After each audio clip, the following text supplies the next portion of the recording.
So welcome everyone to this SURGINAR series now, which have begun again.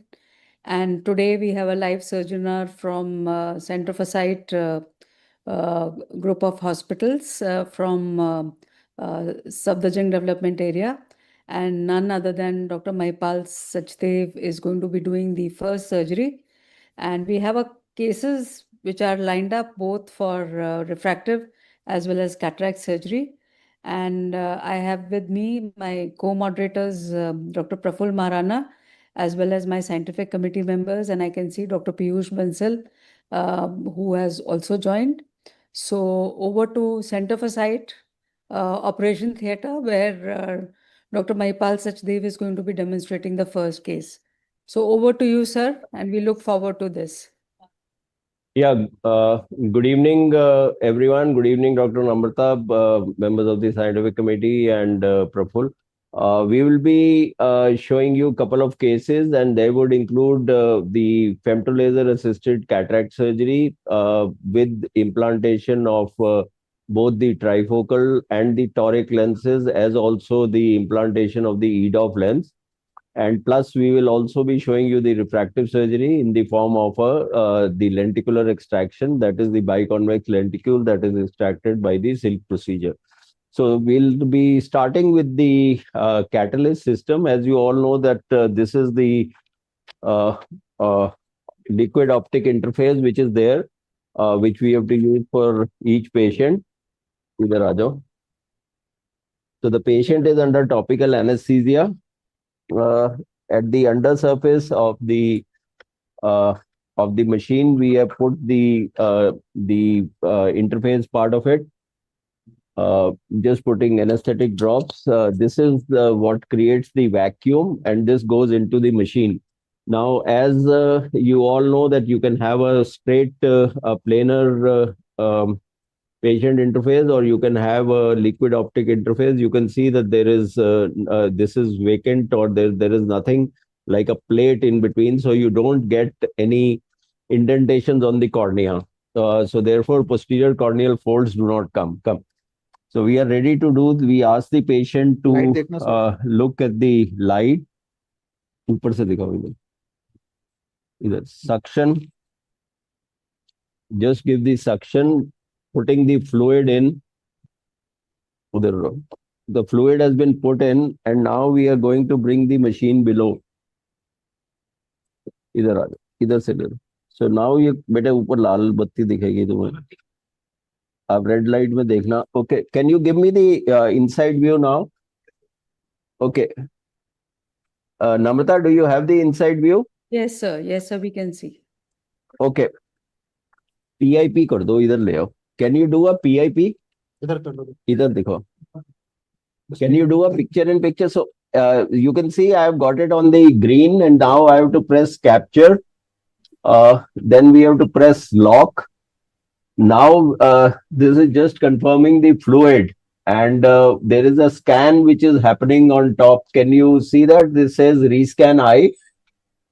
This is the 7.0 catalyst operating system, wherein you are having an iris registration. You have the top of the cornea, the bottom of the cornea. You can see there is a strong match. Can you read that strong match? -2 degrees. So yes, sir. So this is the 2-degree cyclotorsion, which is there. This is a toric lens that we are going to do. Yes. Next, this is a synergy toric that we are planning. You can see this is the IOL master pre-op image. वापस करना है. Yeah, this is the pre-op image of the IOL master, which has been captured now. Next, and this is a capsulotomy that we have done, which is 5 millimeters. You know that the capsulotomy tends to extend a little bit. Can you see this one mark here, and where the center is written just below that? That is another mark. That is the mark where we can also do the positioning of the toric lens. So you can post-operatively also see this mark on the cornea for doing the alignment check. Next, intra, post-op, you can see. So this we have 4 quadrants, and then we have the cubes that have been made. And this is on the on the scanned capsule center. So that means we are having the center of the capsular bag, which we are going to be using for the capsulotomy center. Next. Okay, so this is the entire thing which we have done. You can see this is the incision which is there, and now we are ready to shoot. So you can see that the capsulotomy has been done. It is the fastest capsulotomy on all these systems. This takes about 1 second. You can see a round capsular axis. Hello, bete. You can see the four quadrants. You can see one LRI mark and the second LRI mark. So you can see these are the two LRI marks that have come and the procedure is completed. Okay, so we will just undock. And this is the end of the procedure for the femto laser. We'll be shifting the patient inside. If there are, Namrata, any questions for this before we go on to the OR for the phaco procedure and the removal of the lens and the implantation? So, sir, regarding this, you did make the grid sort of a pattern with chops. So, do you, for all types of cataract, make this only, or do you vary according to the density? So when we are working on hard cataracts, at that particular time, I don't make these small grids. Then we just make a 6 quadrant or an 8 quadrant, and we repeat the cut 3 times.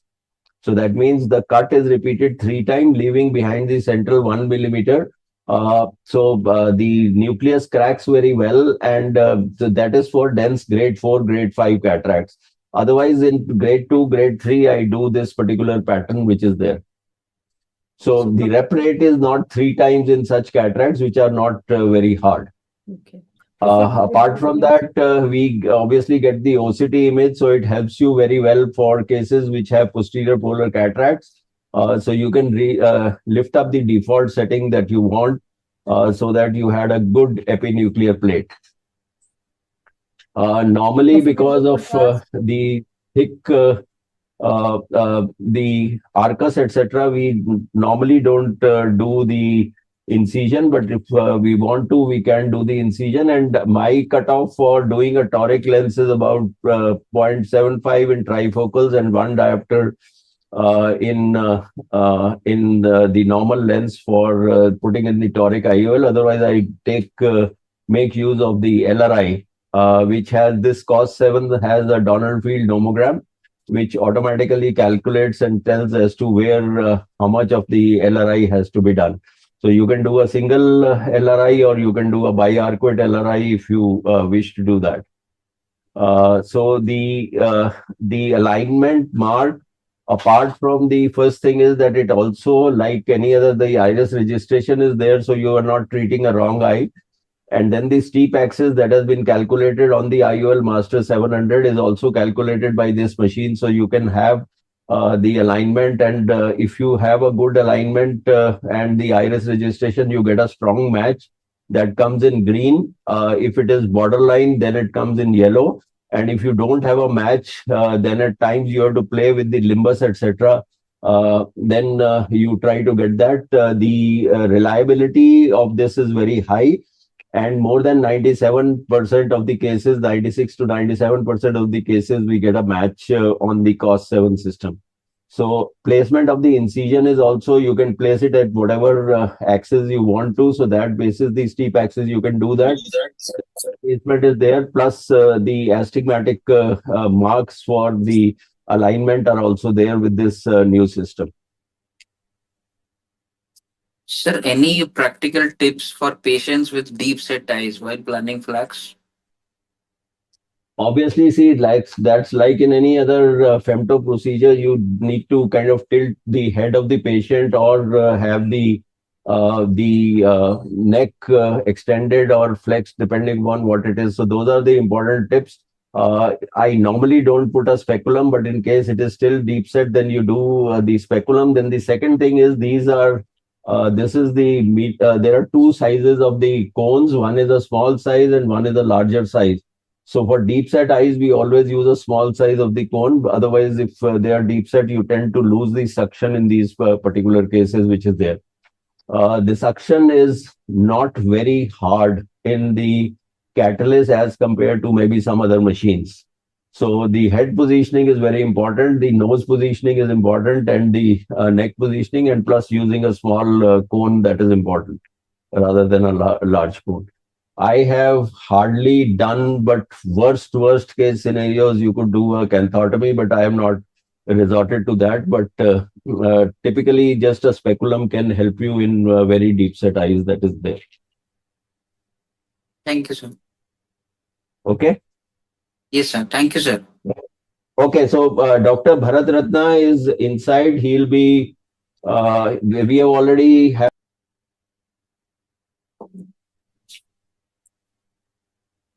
The audio is gone off. Audio, Hello. audio, please. Good afternoon, ma'am. Good afternoon, everyone. Yes, Yeah. Am I audible? yes, you are audible. Yes, ma'am. So we are going to do this case. He is a 65 years male patient. When we did the femtosecond laser, his pupil was reasonably dilated. It was around 5.5, but now it's pretty much constricted. Hopefully, it will get dilated after putting phenocane drops.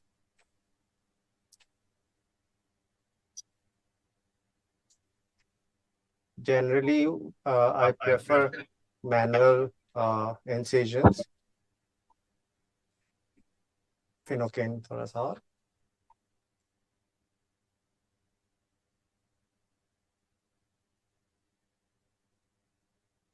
So this is a different case, no? This is a different case. This is already done, and you've already used femtosecond laser to cut.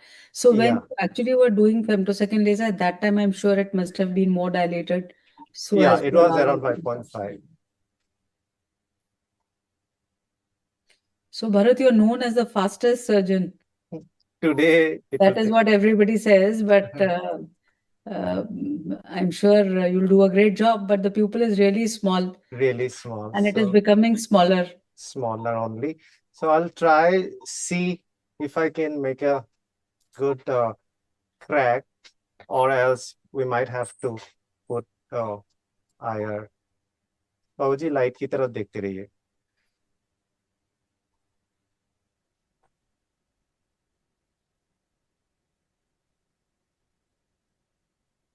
So Praful, if the pupil is this small, what would you consider? Would you put nylon hooks? You have If it is to. a normal, if it is a normal phacoemulsification and you are not using flax, then ideally one should go for a pupil expander. But in flax, your nucleus is already divided, everything is done. So Yeah. if you can manage, you can still manage such cases without using any pupillary dilating devices. So I think But if Bharat you- is making yeah. use of that only, that it's already divided, so he is just trying to divide.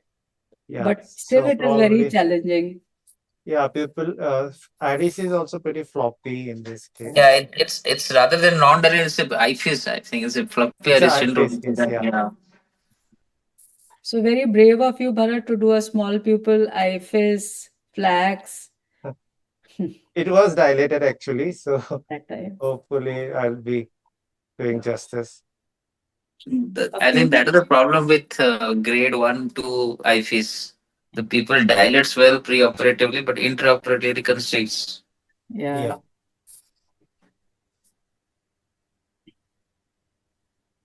Piyush, would you want to ask any question? So I think It's around grade 2 to you 3. managed very well. Bharat, you are almost there.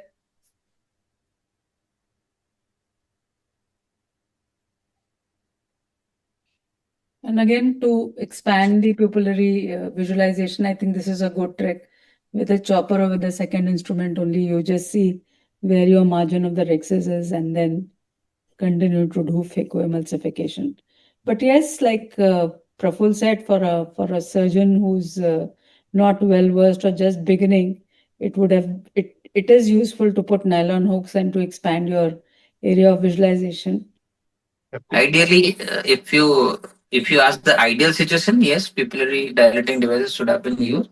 But if you are expert enough, you can still manage. Yeah, so somehow I could manage today.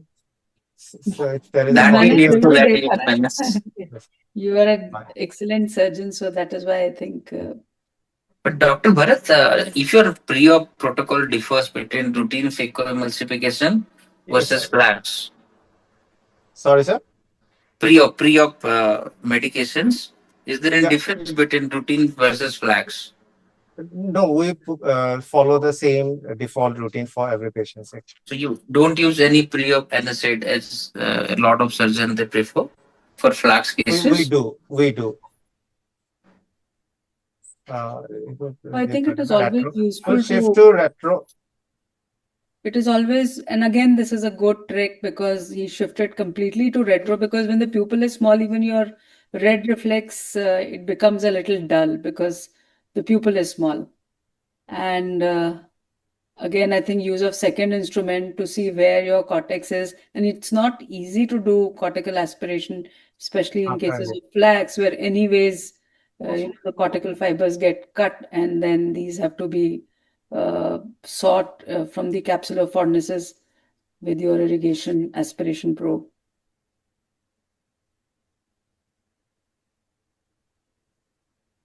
Again, the choice of IA probe is also very important as Yeah, when bimanual seen. helps, it seems, but as I am used to mostly of this kind of there's this adamant sticky.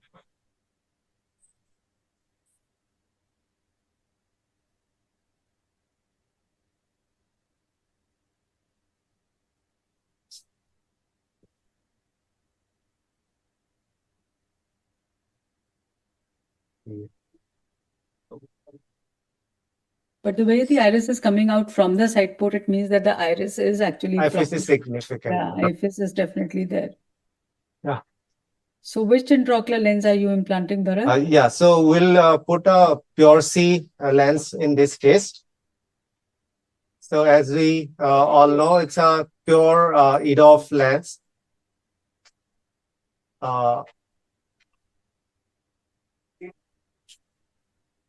And here you can see we can put the lens almost into the bag. So the delivery system is pretty good. And plus we know the optics that it gives a full range from distance to intermediate and to the functional near vision as well. So pure C in his case will hopefully give a good vision. Dr. Bharat, what are the incision size? Incision site was 3.2. Okay. 3.2, 2.8. 2.8, sorry. It's 2.8. 2.8, yeah. So this And pure also, sir, C, pure C mainly- injector is for 2.8 incision, right? 2.8. Yes. And so, Praful, sir, you had asked whether we use NSAIDs in our Femto cases. Yes, Yes. as a routine, all our patients who are undergoing Femto, as soon as a Femto is done, we do put a drop of an NSAID like a FLUR. That helps us maintain some amount of dilation. And if there, we do feel, because it happens in many cases because of the release of prostaglandins, that there are some cases where the pupil actually goes down. And in such cases, we do use intraphenocaine. But yes, sometimes in IFS, it does not work. And that is when we resort to having some like a heavy viscoelastic to maintain pupil dilation and also to rings and phenocaine, or a combination of all this. So I think pure C lenses we all have implanted and they are very good lenses in the sense that they are purely refractive, the only purely refractive available lenses with no rings at all. So as a result of which the glares and halos are not there. The patients have very good distance vision, very good intermediate vision. And for near print, they might require some, slight number may be there, but they manage well and spectacle. And the halos in night, it's significantly less. Yeah. And also, ma'am, we can use this lens blanket for any patients with a macular pathology or a glaucoma or a retinopathy. So we don't need to hold back for such a pathology also. We can use the refractive IOLs, giving us, because there's no loss of contrast per se with these IOLs. So I think we were doing a multicentric study on pure C lenses and Center for Sight was also one of Yes, the ma'am. sites for it, Raghav. Yes, ma'am. So So we results are very promising. Yeah. So we completed the study, and the main idea behind these lenses is this only. So now, actually, what has happened is that I feel there was a time when IOLs were not, we were not technologically advancing in the intraocular lens technology, but we were advancing more in the phacoemulsification machine technology. But now I think we've reached there both in phacoemulsification technology, and we continue to evolve in IOL technology. So, otherwise, Move on to next surgery, I Yes, think. thank you, Dr. Bharat, for a beautiful Thank surgery. Thank We'll you, go on Bharat. to our Elita OT now, and Mahipal sir is ready with the Elita. Can we have the transmission into the Elita OT? Excellent, Bharat. Excellent. Welcome. आप direct क्यों करते हो patient को? Thank you. So I think we'll move to the next one. Please shift, Raghav. Do we have the Elita transmission? Yeah. Can we shift to the next tour where Dr. Mahipal Sachdev is going to be showing the case on the Elita machine? I think.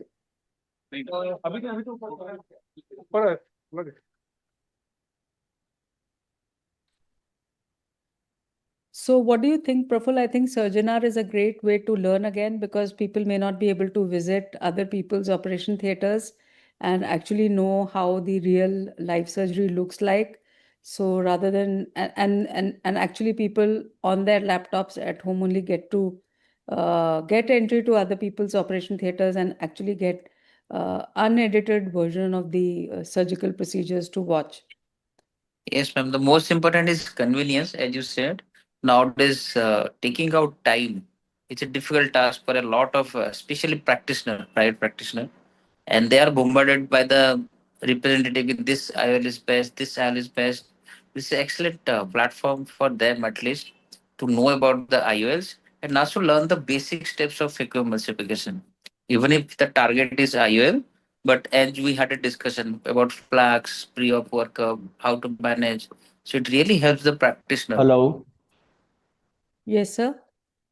इनका audio नहीं आ रहा मुझे. Hello. Yes, sir. So we can hear you. So can we? Yeah. Dr. Namta, can you hear me? Yes, sir. Yes, sir, yes. Okay, so we have moved on to the OT for the lenticule. इधर दिखाओ. So you can see this patient. As you were talking about, this patient has a prominent nose and a deep set socket. Can you see this? This is the feeding that we have done. The patient has a pure cylinder. Mark किया हुआ? Sorry, mark किया हुआ?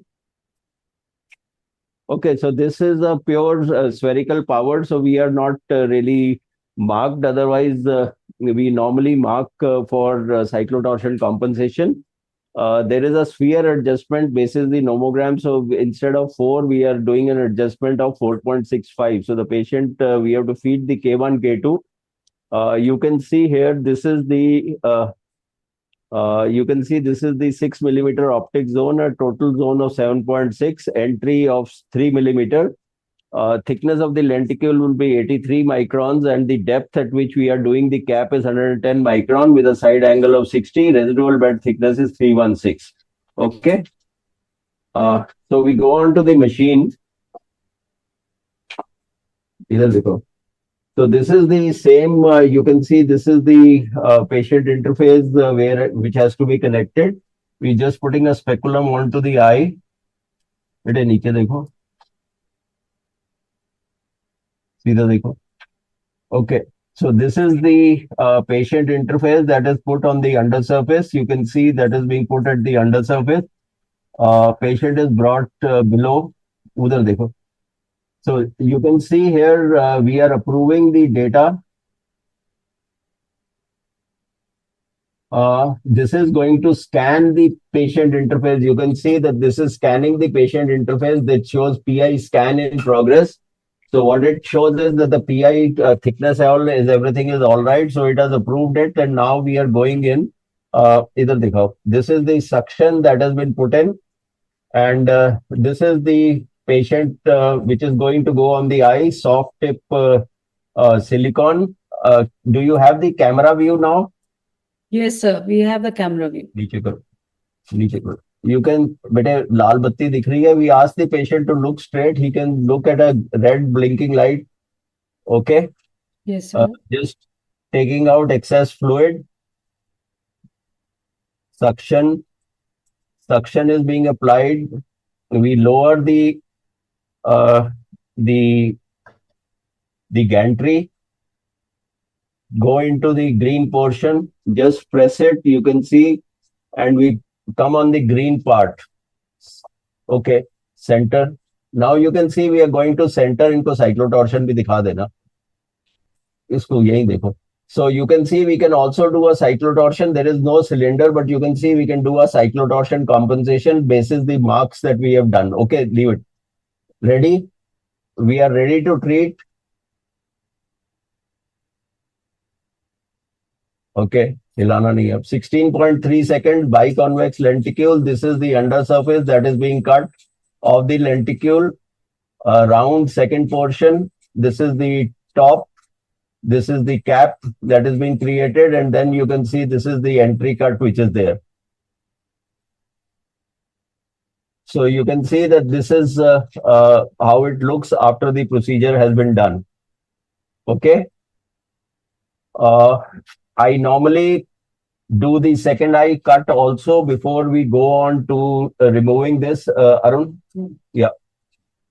Change kar do. I'll do the cut. So you can see that again the data has already been fed.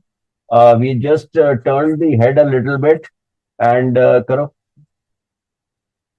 we are changing the patient interface. There's a new patient interface that is being taken out now. And that's the new patient interface that is being put. We are putting in the speculum. बेटे आंख खोल लो, दूसरी आंख कर रहे हैं. ठीक है बंटी, खोलो. This also does not have cylindrical power. PI is being done. Power किसका दिखा दिया था? So this is 4.5. Similar parameters. Energy we are using below 40 nanojoules. Suction. So you can see we have put in the suction. We are going in. Okay. Now press on the outside and this opens up. Okay, go in the green zone in the center. हिलाना नहीं बेटे. Center थोड़ा कर दो. You can mark the center if you want to actually be on the optical center. We normally are on the pupil center. It's a large optic zone, so there is no problem. We are ready to fire now. You can see this is the undersurface. Round second cut. I have been able to reduce the energy. Earlier we were using about 52, 54. We are down to 32, 34. I don't know. What did you set here? 36. Okay. So upper is 30. You can see that's the OBL. We now move on to the second, to the microscope. This machine does not come with an inbuilt microscope. So I normally, like I have cut the right eye and then the left eye because the left eye is already नीचे कर दे, is there. So I'll just do the left eye first. Light बढ़ा दो, ऊपर की एक light बंद कर सकते हैं. So, sir, this has to be shifted to a different microscope. The microscope Yeah, is yeah. It's you can use any microscope. You don't need a Okay. high-end light, bro. You don't need a high-end microscope for that. एक light बंद कर दो ऊपर से. सीधा देखो बेटे लाल बत्ती. हाँ. And then what sort of a drape it is? It has got two Oh, openings. it's what's called as a baby drape. So basically it covers both the eyes. So I don't need to put one drape and go on to the other drape. Okay. Yes. So we just go in. You can see this is the entry. Now I have to go up a little because it's a biconvex lenticule.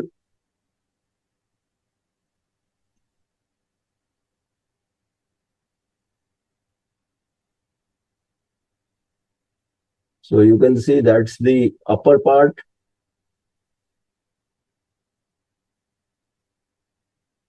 That's the undersurface of the lenticule. I just use a blunt dissector. There is nothing sharp. It's just a round blunt rod. And you can see there is hardly any dissection that is required because this is 1 micron by 1 micron with no line and no spot separation. And you can see we can easily do the separation as you can see here. Drop dalna cornea mein. You're getting a okay picture? There's no problem? Yes, yes, sir. No, we can see very well, sir. Okay. So you can see that's the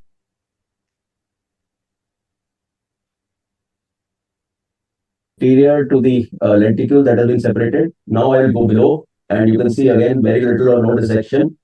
We go in outside, you can see that is the meniscus sign. And sorry, I didn't show you the stop sign, but the stop sign is if you are in two different planes which you want to see the dekho, you don't get a clear this thing. So I have left a little ridge here and a little ridge here. I don't use forceps to hold it because the patient can, so you can see here dissection is very minimal. I have separated now here. And now if you can see the lenticule is moving, can you see this? So that Yes. means it is detached from one side. And this is the forceps that I use. But thoda sa niche dekh le. Niche dekho. Seedha dekho. That's the lenticule which is out. For beginners, you may want to kind of spread it and see that it is complete. I don't normally spread it because I've seen that the dissection was uneventful. And you can see that's a biconvex lenticule. You can see this is about 7.2 millimeters, exactly the size. And this is the lenticule that has been taken out. I'll just do an interface wash. I know a lot of people do it, a lot of people don't do it. There is no scientific evidence one way or the other which is better. But I just prefer from old habits to clean up if there are any debris or any inflammation there. A bit of red light dekhna. Just squeeze out the fluid and you can see that's like a pristine cornea which is there. Drops dal dena. Bharat, you can do the other eye.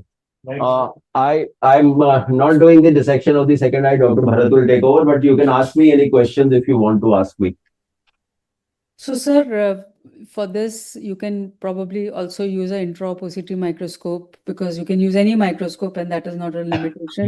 Yeah. And do the surgery. And suppose there's a lenticule which is retained or if there is a problem, that also can be taken care of.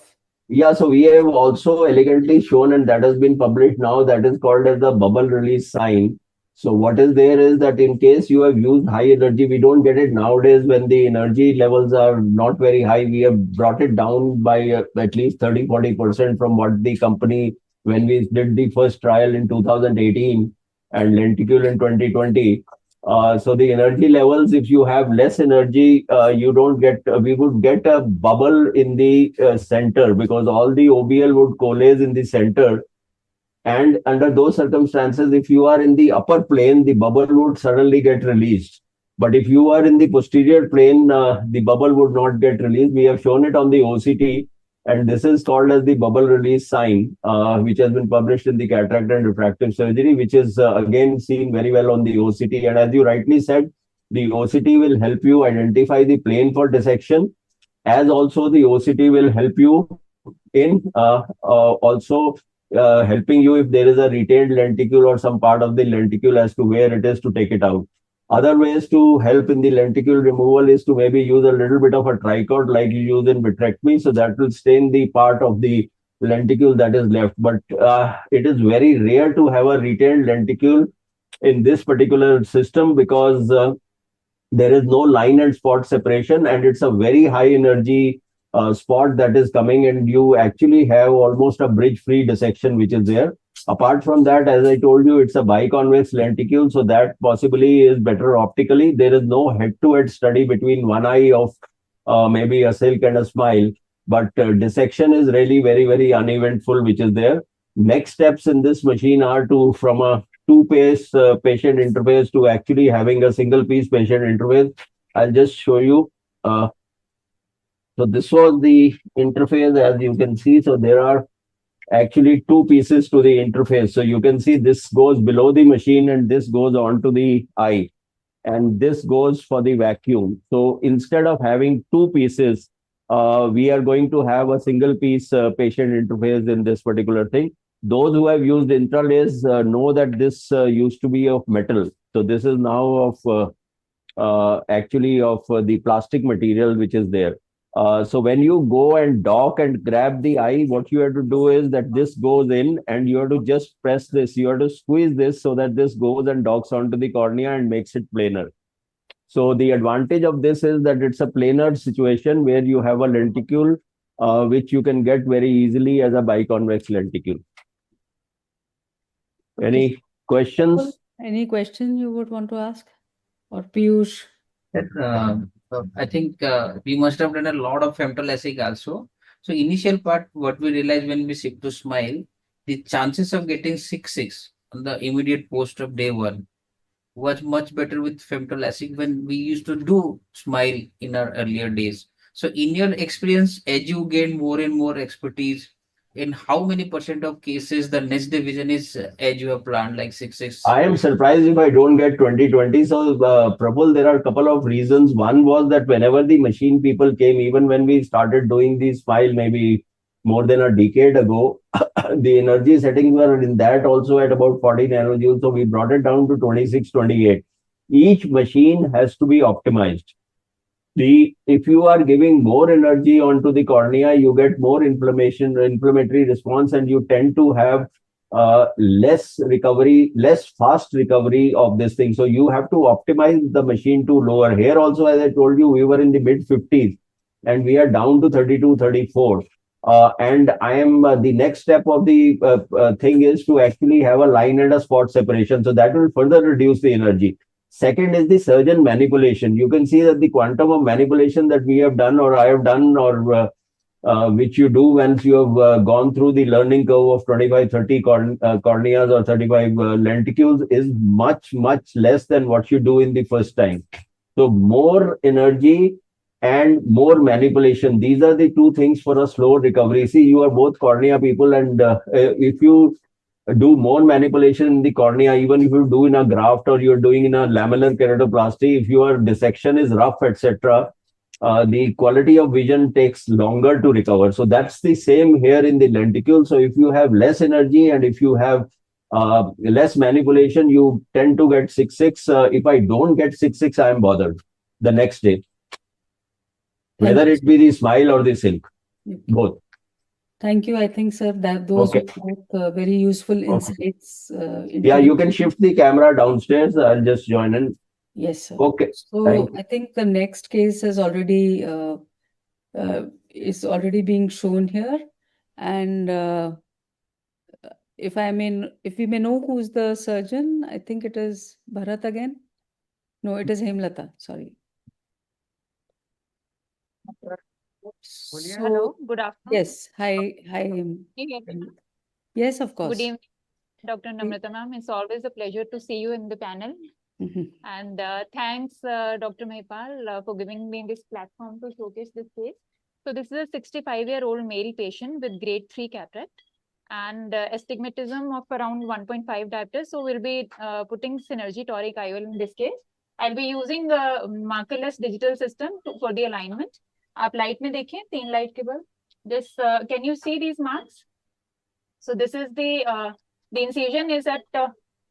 Can you show the incision, please? Yes, ma'am. It's not coming. It's not coming.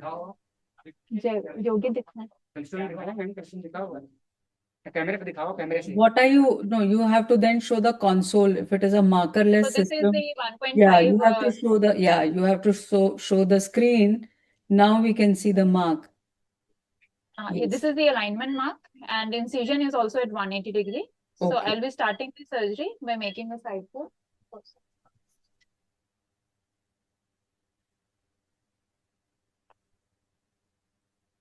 So here I'm using Phacoemulsification with the elastic.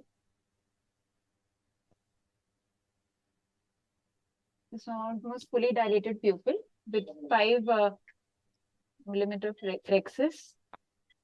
Light के अंदर देखते रहेंगे, जो 3 bulb है उसको देखते रहेंगे.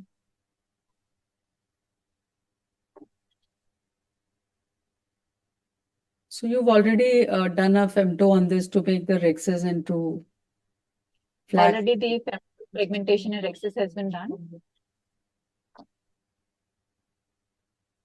So also there are like toric marks I'll show once the cataract is out. So we have given toric marks also with the femto laser.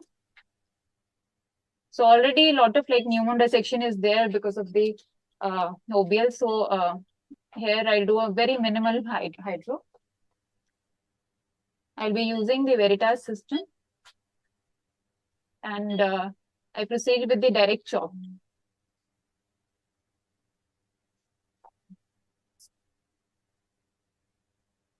Chop in. Chop.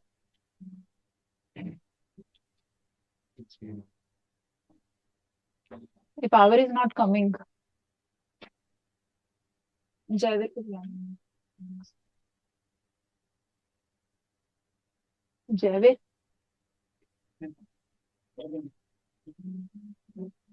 I'm sorry, sir. I think there's some glitch in the machine. The power is not coming. Just give me a second. I think you can tune it again. I think reprime karna. Yeah, repriming it would help. So, Praful, what is your take on multifocal versus EDOF intraocular lenses? In what say if it is a diabetic patient or if it is a early glaucoma, would you put this, because we know that people are putting in normal cases? Problem was of case selection with EDOF lenses. Now the case selection has become little easier for us.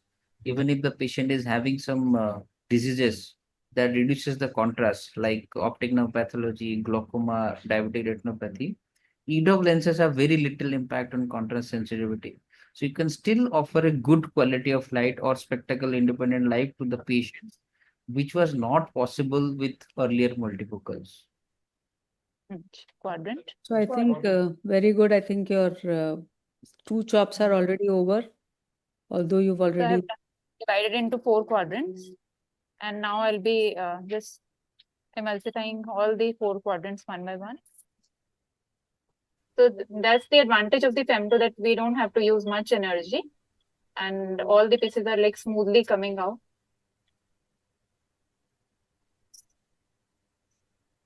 So what machine are you working on, Himlata? I'm using Veritas by J&J. Do you feel that Veritas version of the system which has come is better than the It previous already version? uses the same ellipse handpiece and white star technology by J&J. Pump you commonly use because they have both venturi and peristaltic, I guess. Yes, sir. It has dual system, both venturi and peristaltic. Is the surgeon decides how to switch, or they have? We can switch, but mostly here we are using peristaltic. But if you want to switch, they have the option.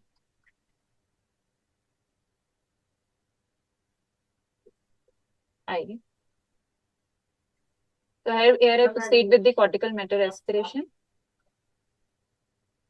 So I think the advantage is also that it has gas forced infusion, and this provides the surgeon with another level of control, especially in high flow You settings. don't have to use reflux. I mean, you can, accidentally you touch PC or you touch iris. So that GFI works very well. Okay, so I think that is a huge advantage, that the GFI works when you are occluding the iris or you're touching the PC, and also has variable venting. So it will allow the release of the material, like Himlata was saying, at the aspiration of the tip when the foot pedal is released, and so you don't have to struggle with what to do as soon as you catch something, which sometimes happens when you catch a PC. So this is a preloaded lens. Can you see that? Yes, The sir. simplicity. Simplicity system. आगे से Callisto लगा दो. So this mark, you can say the alignment is at 1 degree. If this is the right eye of the patient, so I'll be aligning according to the Callisto, but very faintly you can see the toric marks by the femto also. So with femto Can laser, you see the toric marks on the femto? So not very clearly, I think. this one? Yes, And yes, this- yes, yes. Okay. Yes. ऊपर का वो screen दे दो. Actually the overlay is not coming, but outside वो Callisto दिखा दो. I Callisto think is on the screen we will be able to see the. Are you seeing the Callisto? We are not seeing we are seeing on our side screens, but I think it is not. The overview was not there, but you can see on the side screen, and you can see that if the eye moves out of the center, the Callisto goes off. Yes. You can see that three blue lines. So this Yes, is, sir, we can see. We can see the blue line, sir. so it's only Off a and 1 on degree. which comes, yes. Yeah, now you can see it because she's not doing. So you can see that the yellow line was where the incision was. And so that is also 0, 180, and this is just a 1 degree distance. So this has about 19 rings, I think. The synergy, Hemlata, you want to say something? Yeah, in this patient there's 1.5 diopters of astigmatism, and synergy toric corrects around 3.75 diopters at corneal plane. So that'll be covered. And the other eye is also pseudophakic. The patient has got synergy implant only. So we put a drop of Figamox inside. That has been done as a routine, and you can see that the marks of the catalyst, we can see it better, and you can see that the alignment is good. So what has been done in the new Texas platforms are that the haptics are also square, but they are frosted. So the earlier little problem of maybe having a slight less stability as compared to the other lens from another company, that has been resolved. Actually, we have found in our study that the toric stability is much better than the other one. And we have done a comparison of the eye, which is carry on with the need for a near vision correction is much less. Dr. Hemlata obviously did an excellent job. You can ask her any questions. Either the synergy is actually a combination of a trifocal with a EDOF. So in between, it's a combination of an EDOF along with that. Dr. Hemlata, you can answer any question that you have. Praful, you would want to ask any questions regarding the IOLs. So, sir, I think again, when you have markings of the toric on the cornea with the machine, post-operatively, you think it helps to know whether it is still aligned or not?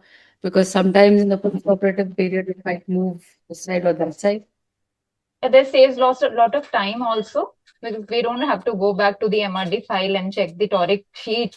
So if the marks are there, so it makes us very easy to monitor post-operatively also.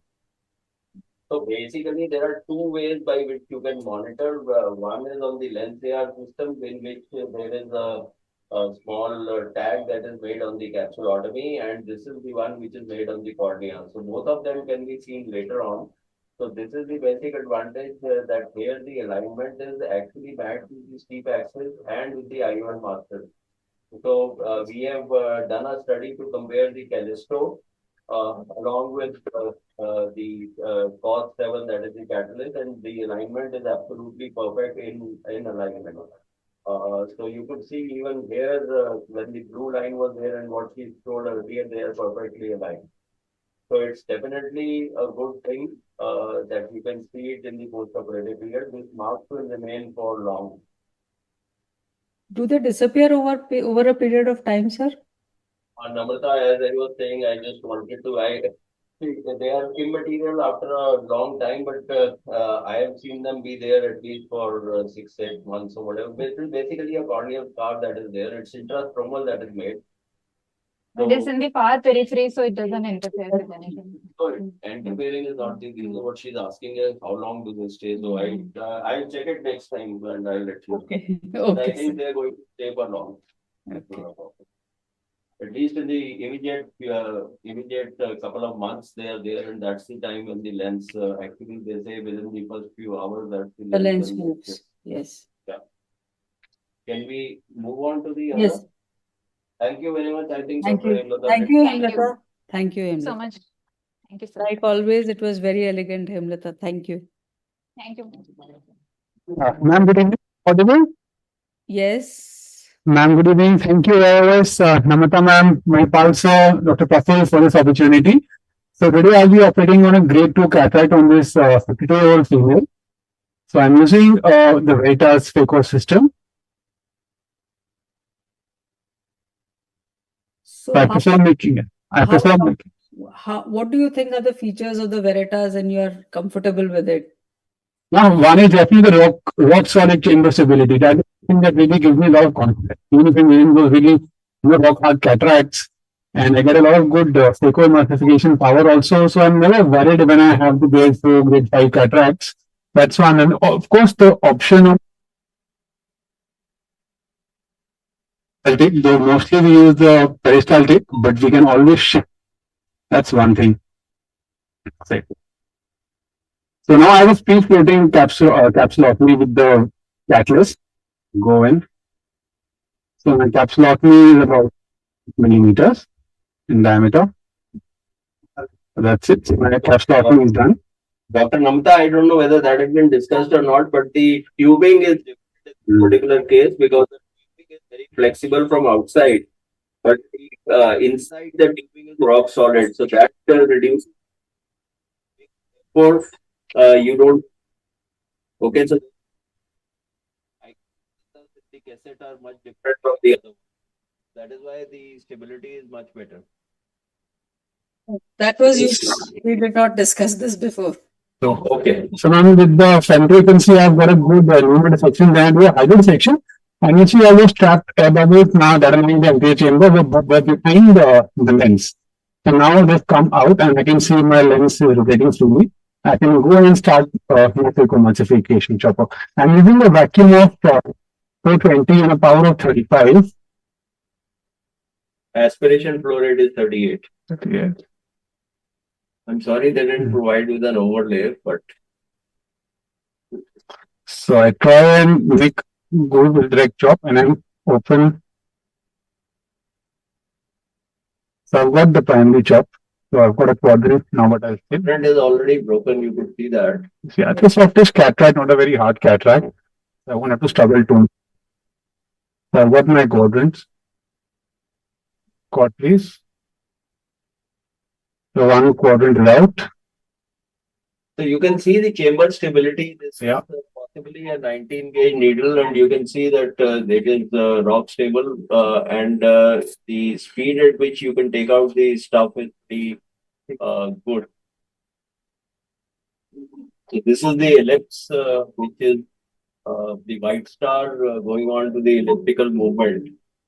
So they were the first to introduce what is on off, on off, on off. So that was called to reduce the quantum of energy that is going into the eye. So when I go and I do an irrigation aspiration,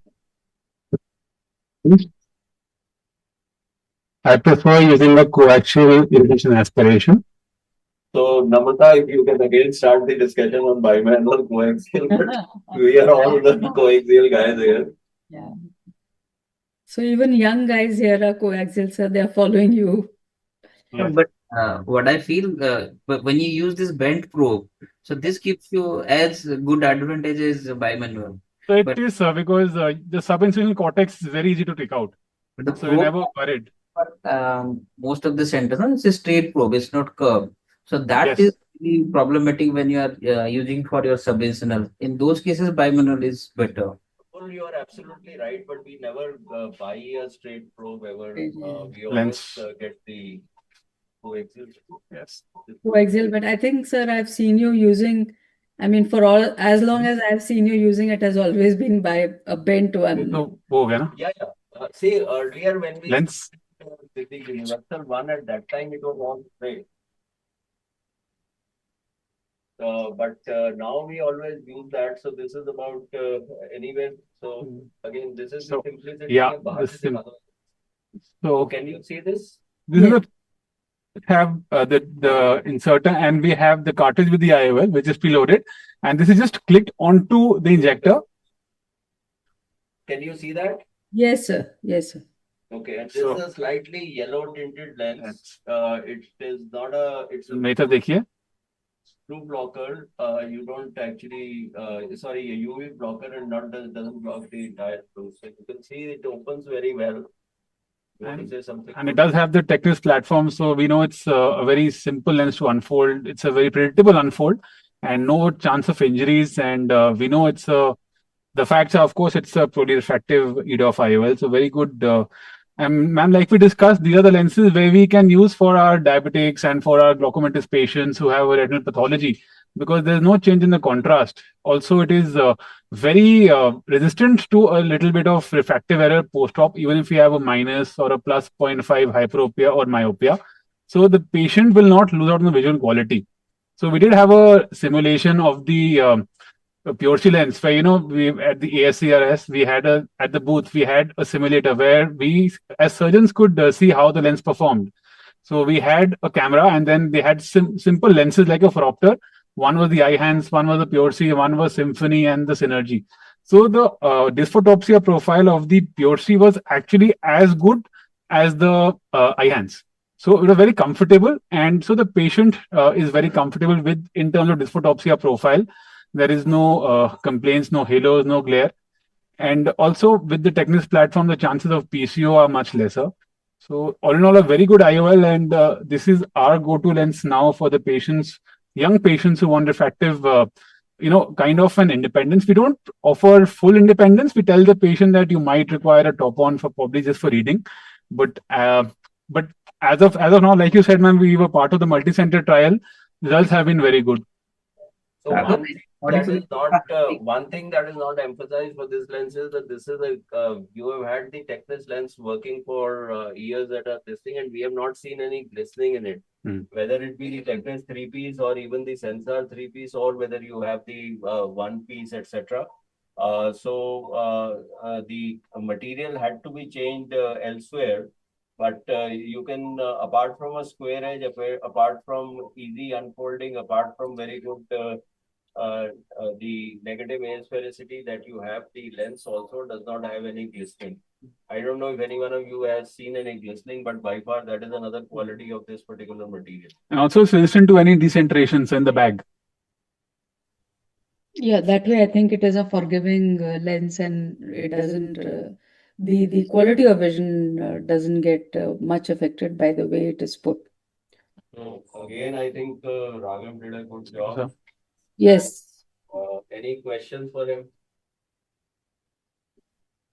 So Praful, would you want to ask any questions regarding the Pure C lens or regarding the Veritas? Backup layer. Raghav, any modification in the haptic design of Pure C? So not really. Technis 2 platform.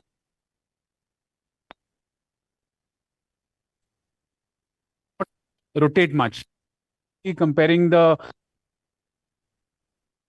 Toric, where we wanted to just compare the toric stability post-op, was the post-operatively. When there was fluid inside the bag, that means that the chance post-op rotation in the Tech 2 platform, which is also used in. Actually, the unfolding takes a little longer in the Clarion as compared to the Technis. So that's one of the reasons that they don't stick to the periphery of the capsular bag on the table to that extent. You can see them actually, you can keep rotating them. So the overall depth of, because it was a comparison of Eyehance, though they are now claiming that this is also a monofocal plus lens, the normal Clarion. But the Eyehance gave a better depth of focus and less add. What was the difference? It's about 1.5 to 1.75 for the Eyehance, and the Pure C we're getting 1.25 to 1.5. Okay. And the Eyehance was 1.75. So that extra 0.5 diopters gives us that extra 15-20 centimeters for intermediate vision and reading. So Raghav, when you're planning Pure C, what is your target refraction? Is it so the first myope, like in any Technis except for the Synergy, we are using the first myope. And we have to be sure that the IOL master is structured to have target refraction as 0. Because sometimes what happens is that the IOL master by default has a target refraction of minus 0.5. So if we don't change that, we can have a higher myope. So we want to see that the IOL master or our biometer is set to target refraction of 0. and then we take the first myo. So little myopia is always good, and we've done a mix and match of, or right, like a mini monovision with the Pure C, and the results are fabulous. So, Praful, actually, when you are doing a synergy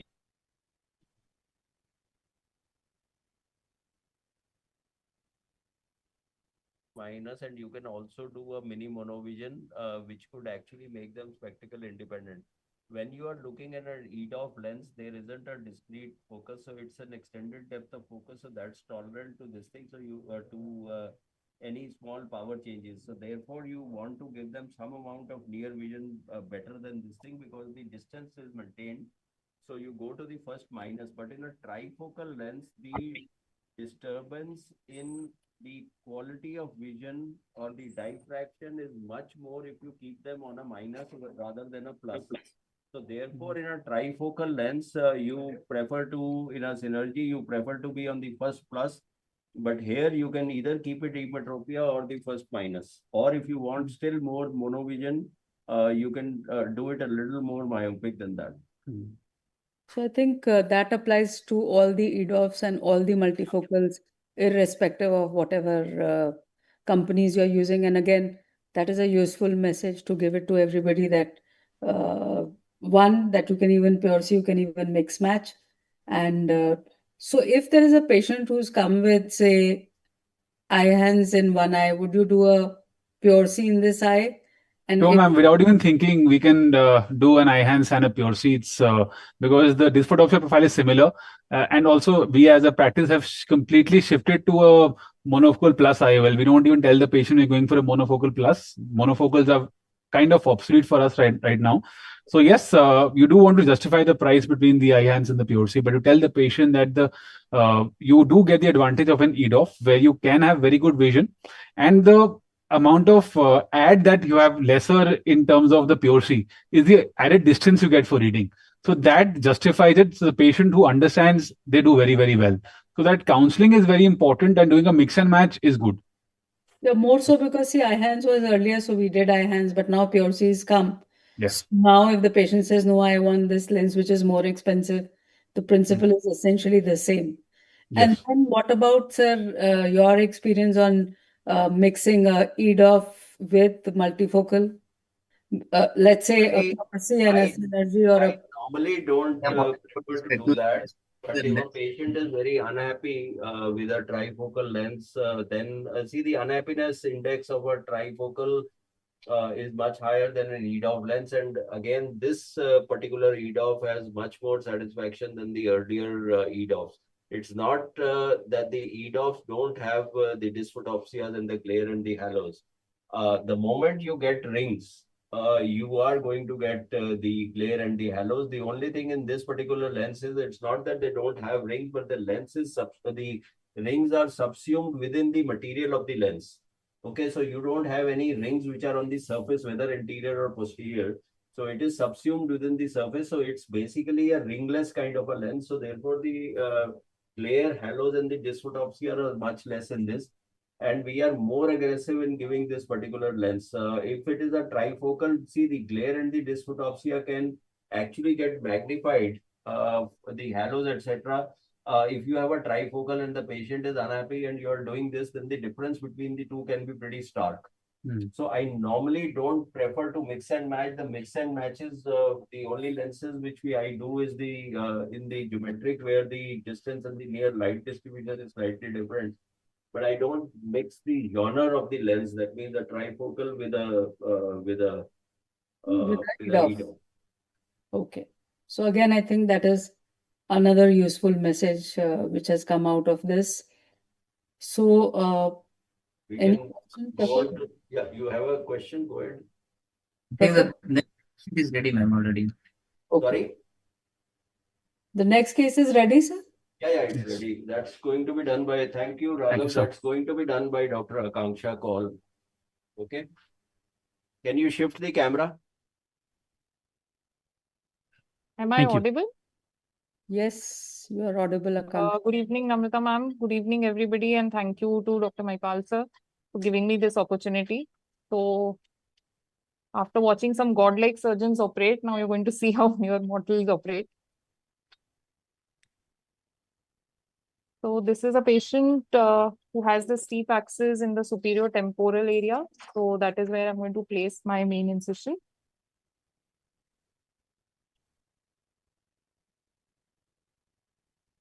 So, Watch.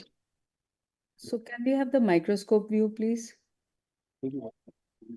Microscope. Watch. Okay. Are you getting the microscope view now? एक Hmm, second रुक जाओ कहाँ? Are you getting the microscope view? Please, I'm not अरे getting. यार microscope view दो ना.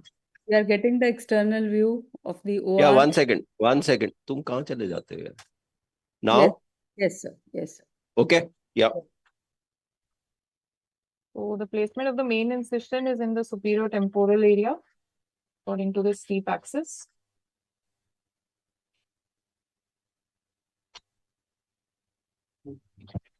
So I'm just making sure that the rexus is complete. Of course, the cataract gives us a very good rexus, which is well centered.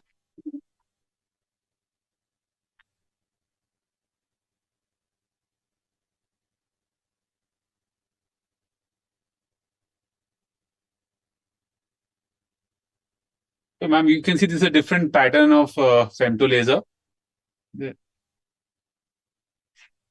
Yes, can see that it is a different pattern. So what pattern it is? There's no, not much of the grid pattern. You can just see it's been divided into 4 parts, 4 quadrants. And the rexus size may also be a little bigger than what you saw in the previous cases. So any specific reasons for this difference pattern, or is it surgeon's preference?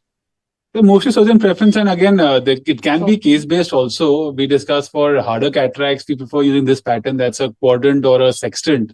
But we do have a increased number of passes of the femto laser so that a harder cataract can get etched.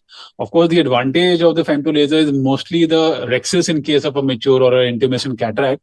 But we prefer not doing any grids pattern in a hard cataract. We prefer doing only a quadrant or a sextant or an octant, and then we increase the laser passes, thus giving us some amount of etching in the nucleus, which can be easily divided then.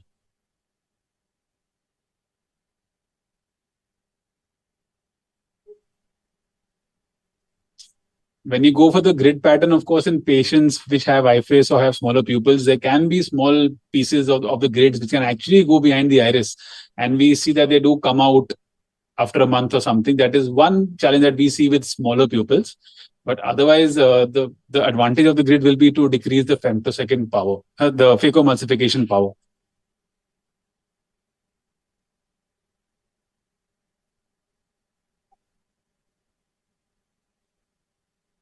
So I think for us, for me, I would rather, I'm more happy to do grid as well as chops, both, especially for hard cataracts, because you want, or softening as they call it. You want to soften Yes, the ma'am. cataract. And for soft cataracts, maybe you can just do chops. This doesn't appear to be very soft, but should be grade 2 to, not 3 2 actually. to 3. It's 2 grade o'clock. 2.5. Grade 2 for So very good, Akanksha. You've already taken out the first piece.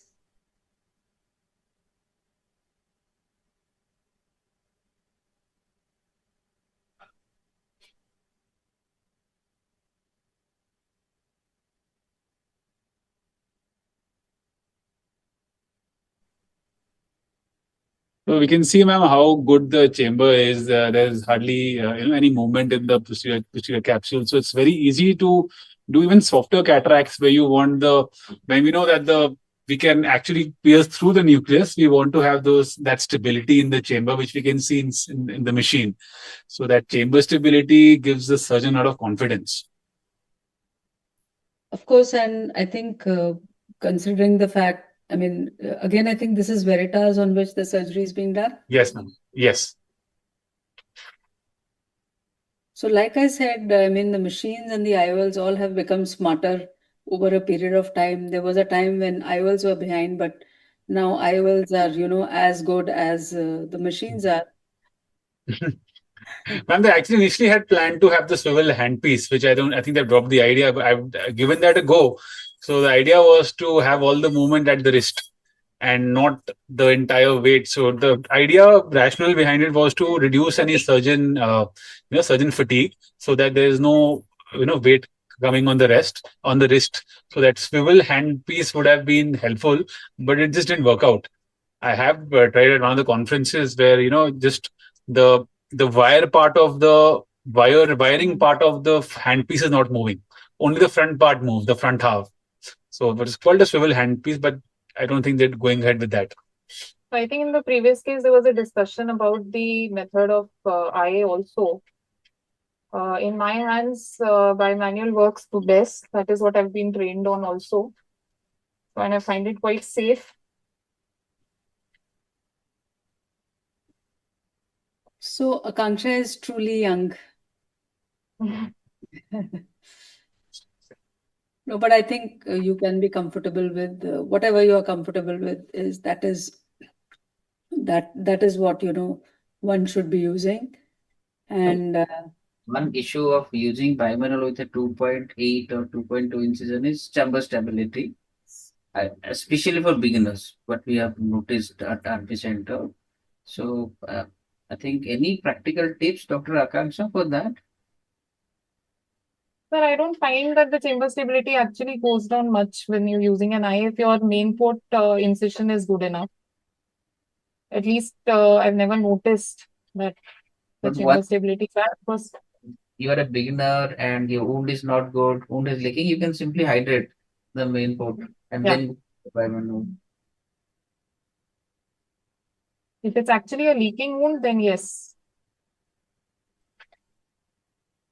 So the first case that we saw where Dr. Bharat was operating, so of course that was him. So, but I think anyone would resort to a bimanual in that case also. When you have such a small pupil, it's very difficult actually to use a coaxial and go beneath the iris and also manage the iris and go beyond the capsule.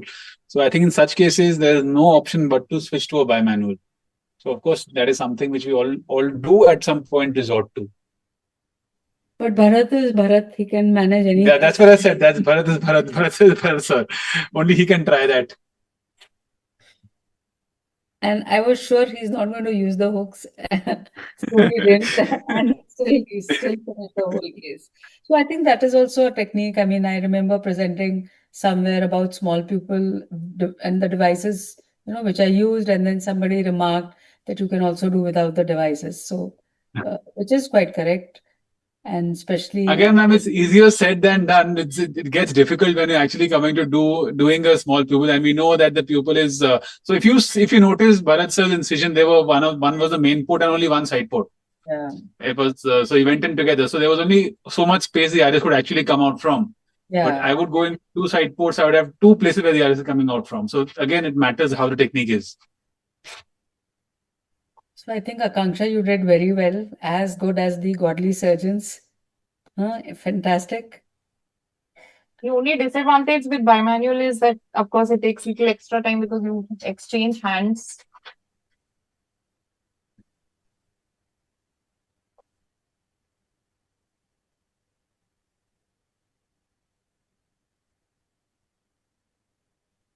Which lens are you going to implant in this? Pure C. Again, pure C. Okay. Yes. So I think the EDOFs have, the way they came, I mean, they've come back.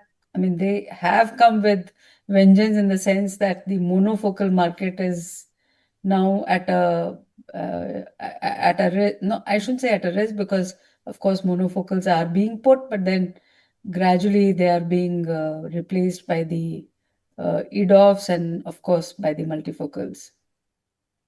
Also, I think because it's the actual true EDOF that we finally have, it's a very, very good option for patients where we are worried about them having an active nightlife or driving, where they are involved in activities where they would not want or not accept any level of glare or halos. So such people, it gives a very, very good option. Plus, we don't have to look for contraindications like patient having glaucoma or having diabetic retinopathy or such things where putting in a multifocal may be a relative contraindication.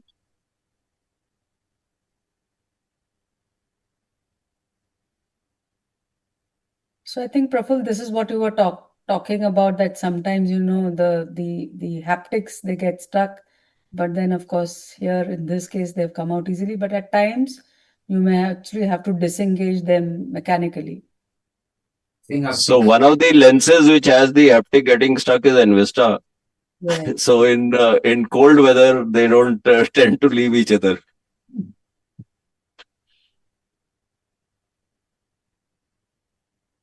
So I think Akanksha, despite the butterflies she had, that's her first live surgery. And good. Okay, many congratulations, Akanksha. Wonderful job done. Thank you, ma'am. Thank you so much. Thank you, sir. Wonderful job done. And I think, sir, your entire young brigade is doing really very well, and they demonstrated pure skill and elegance as well as excellence in surgery. Yeah, so that's CFS 2.0. Yes, sir. Yes, sir. So what do you want? We are still 10 minutes away. Any discussions you want? We can have all the surgeons together.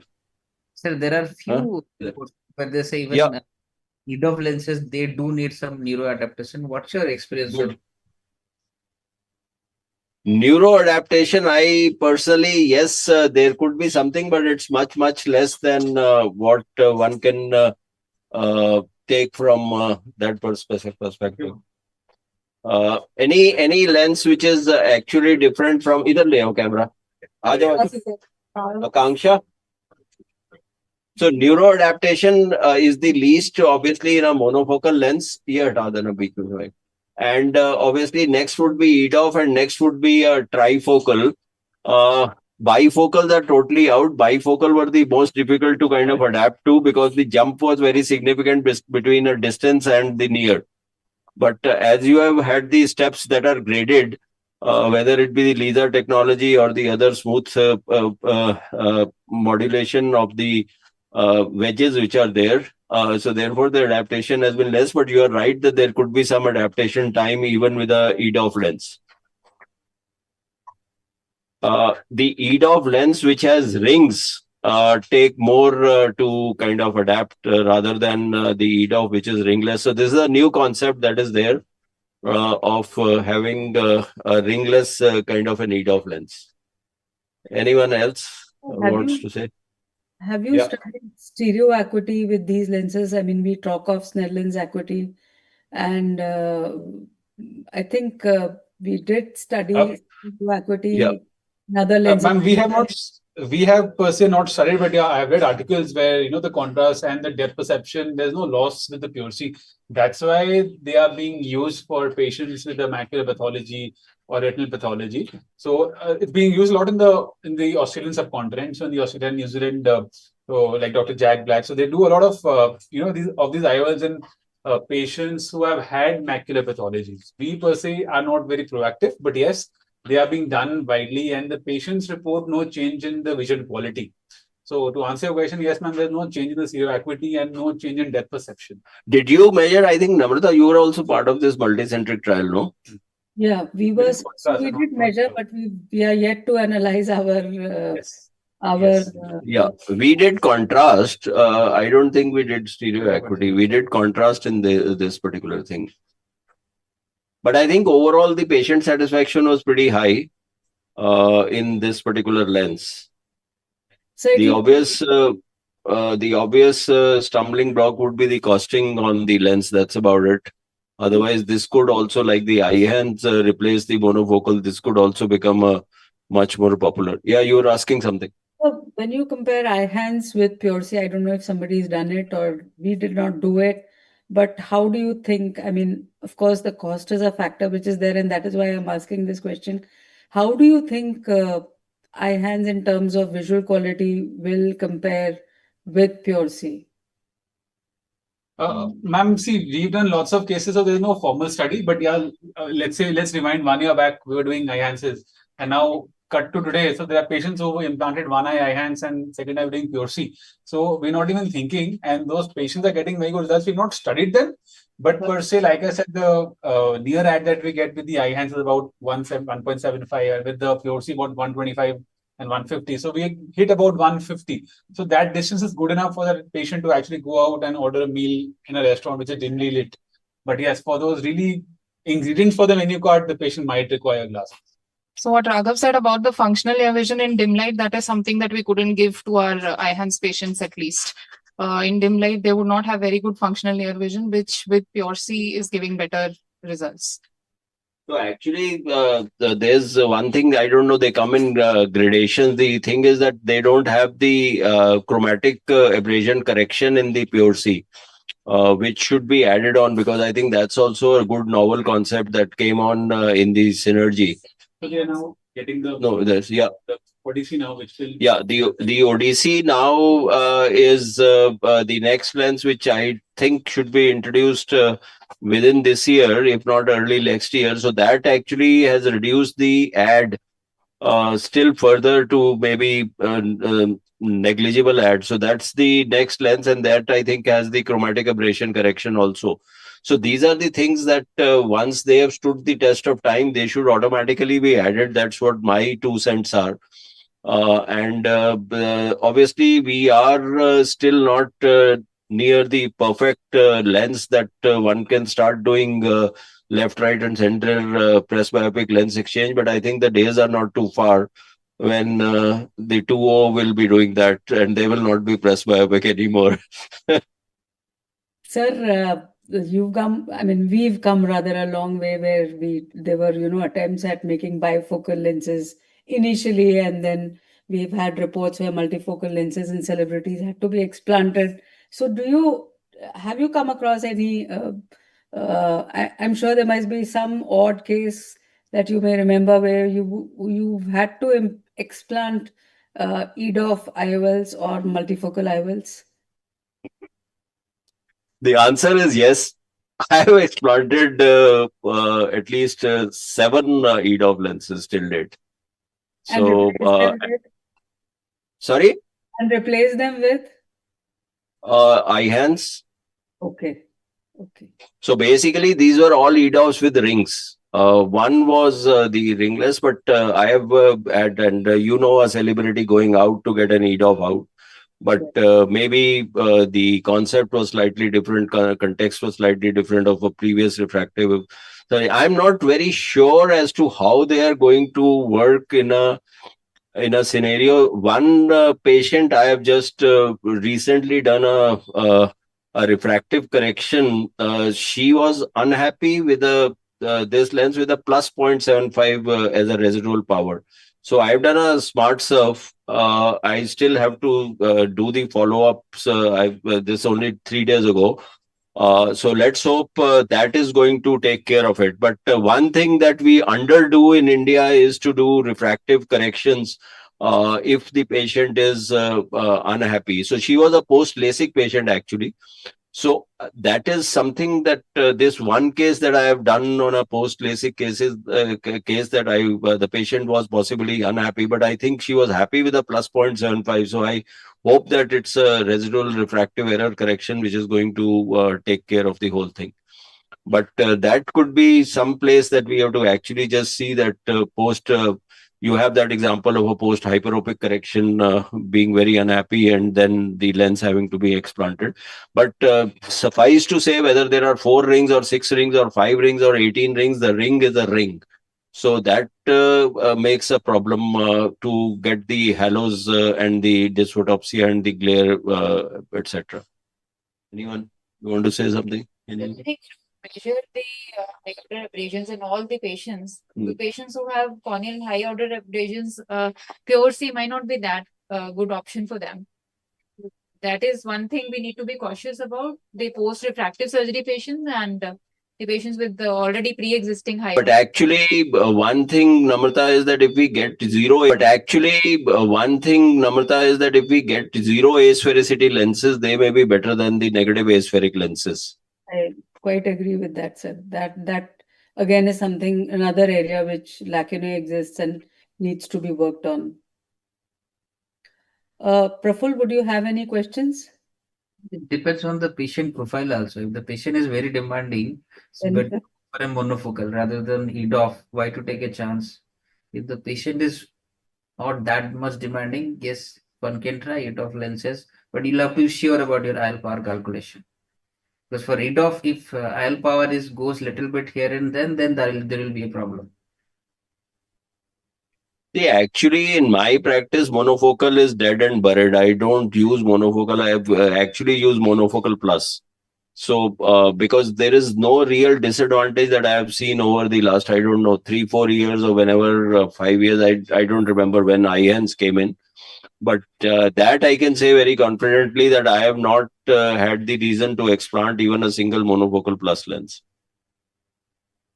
So, sir, IHANS came like a storm, and then, I mean, it was representative of a type of lens, which it was. What do you think is going to be the next storm in the IOL technology? So, Namrata, the point is that the EDOF actually came before IHANS. If you look at what was the Symphony, they called it as an EDOF lens. Okay, but the problem there was that again it had a lot of rings, and that didn't, and it wasn't really offering a near vision, and was giving the problems that you had with a bifocal lens. So technology wise, I think what is going to be there is again refinement of these ringless lens, but the EDOF part of it, or the kind of the conoid that you get, that is going to be of a greater magnitude, so that you are able to get more near vision. That's the only problem with this particular lens. And then adding on the chromatic aberration correction there. Those are the things which are there. So there's a bigger optic zones. Yeah, the other people are also trying a bigger optic zone, so that the peripheral vision or the dysphotopsia that you get at the edge could go down. But I think that's what it is going to be. Liquid injectable lenses are something that are being tried on. Light ablatable lenses again are made of silicon, so I don't know how, except for certain people who are pushing, I don't know from there. But target emetropia, and also trying to maybe tomorrow look at the aberration profile or the entire profile post-operatively, and then being able to alter the profile of the lens within the eye. I think that's going to be the future, maybe a decade down the line. Thank you, sir. I think, Praful, if you have no questions, we can wind up. Praful? No, ma'am, I think sir clarified all the practical points that will be extremely useful for the whoever attended this and whoever is going to watch this. I'm sure it must be available in the YouTube channel of AIFC. It will be really helpful. So the thing is that after hearing all this discussion, the thing is that yes, one IOL is not suitable for all the patient. Case selection and proper planning is what is most important. This is what I have learned from this webinar. SURGINAR, sorry. I think, sir, you completely highlighted everything and answered all the questions that we asked you. And the best part, I think, today's highlight is your CFS 2.0, which have done really wonders today. They did all the surgeries were so effortless. And the first one was a googly. Bharat did it. And he really managed very well. And So he's a prolific painter and a prolific dancer also. Oh my So God. you can see. But I think, go ahead. You were talking about Akanksha. I was just saying, Akanksha did a great job. Akanksha, you did surgery which was so elegantly and so nicely done. Many congratulations and many more surgeries to you in future. And thank you, sir, for, I mean, nobody does Thank you, it. ma'am. But thank you for allowing your younger younger colleagues to operate on a live platform under the banner of All India Ophthalmological Society Scientific Committee. I mean, thank you so much. You've always been a torchbearer for everything first, and I think this again goes first as far as we are concerned. Thank you for affording us the opportunity, and thanks everyone. We would like to thank our sponsors of SURGINARs, and I think we need to thank Johnson & Johnson, who've always been at the forefront of doing SURGINARs, and it was their initiation that they started again, which had stopped in between. And thank you, Mr. Sami and Mr. Ashutosh and the entire J&J team. And we would also like to thank the audio-visual team at the back end, as well as the AIOS Scientific Committee team, which works back end, Mr. Bhupender, Surinder and Sohail. And thank you again, sir. We hope to have you on another platform again after some time. Thank you, sir. Sure. Thank you. Thank you.